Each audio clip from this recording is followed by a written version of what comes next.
MVX meets or exceeds all the relevant IEC standards for arc resistance.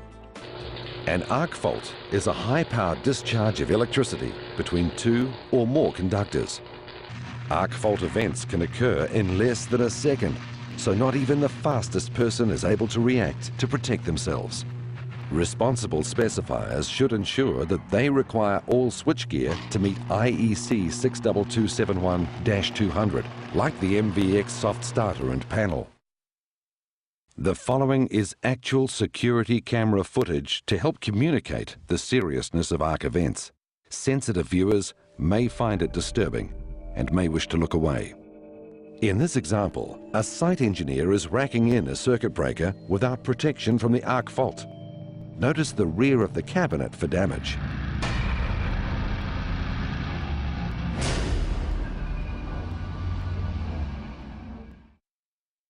This footage is arc fault testing of the MVX L series panels in a controlled environment.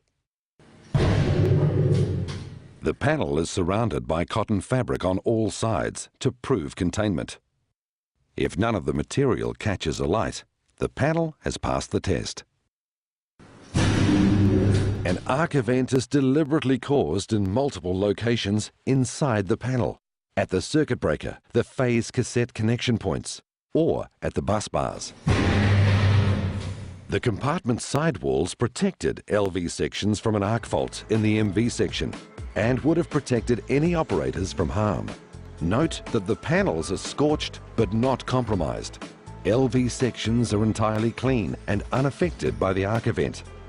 Each panel is made up of a series of compartments equipped with sidewalls. The special design provides an 8mm air gap between two neighboring panels in the unlikely event of an internal arc. This design assures that the damage is limited to the panel where the fault occurred. The compartment sidewalls protect LV sections from an arc fault in the MV section and would have protected any operators from harm.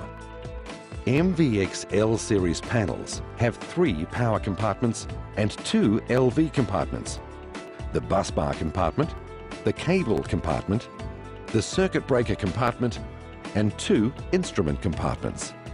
In this animation, the 1-second arc event is slowed down. Here, the arc event is located in the connection between the phase cassette and the buswork. There is an immediate release of energy at around 10,000 degrees Celsius. Then a heat and pressure wave begins. This wave begins to liquefy some of the materials and metals within the cabinet, and the pressure moves outward, except where it meets resistance from the compartment sidewalls. The pressure builds to the point where release flaps on the top of the panel open. Heat and gases from the liquefaction of materials is safely released via a ventilation shaft. The operator in front of the panel is unharmed.